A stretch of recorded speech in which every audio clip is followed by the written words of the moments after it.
Sawubona bhuti. Sanibona bantwana. Senikulungele ukufundisa isiZulu zingane.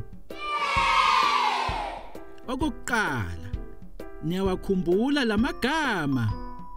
Shono emva kwami. Sawubona. Unjani? Igama lami ngingu.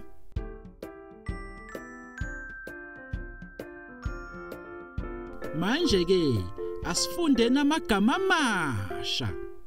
Shono emva kwami. Ungubani igama lakho?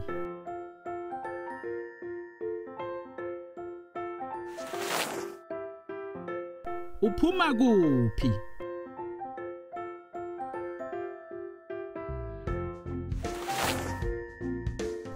Usale kahle.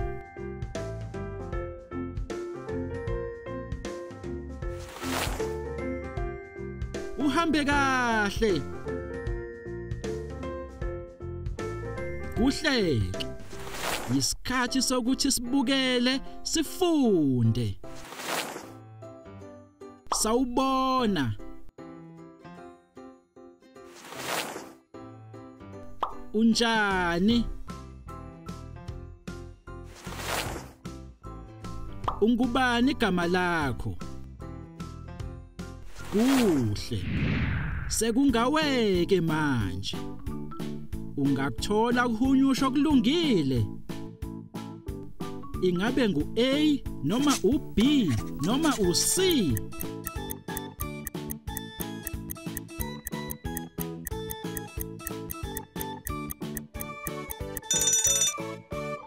A. Wenze kahle. Kuhleke. Isikhathi sokuthi sibukele, sifunde. Sawubona. Unjani? Ungubani igama lakho?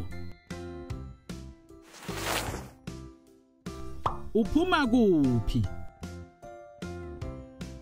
Kuhle. Sekungaweke manje. Ungakuthola ukuhunyushwa okulungile. Ingabe ngu A noma u B noma u C?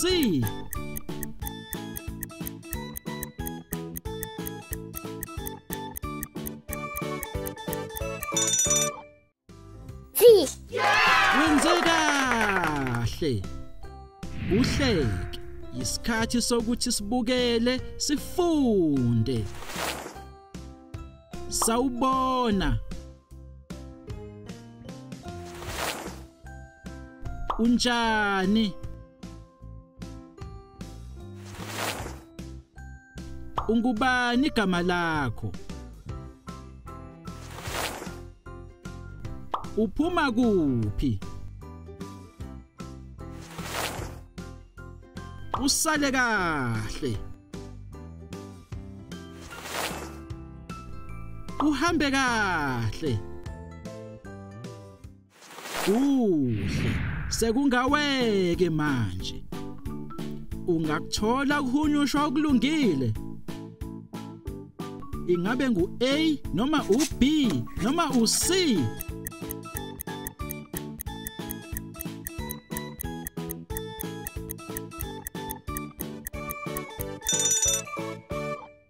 B.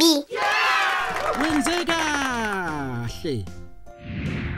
Sekuyisikhathi sokufunda nokubhala. Ninazo izincwadi zenu zingane? Uhambe kahle abhuti. Salani kahle. Nisale kahle zingane.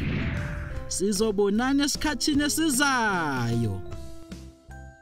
You can also visit our website to see what other language learning materials we have to offer. Also, visit our YouTube channel to see what we are up to.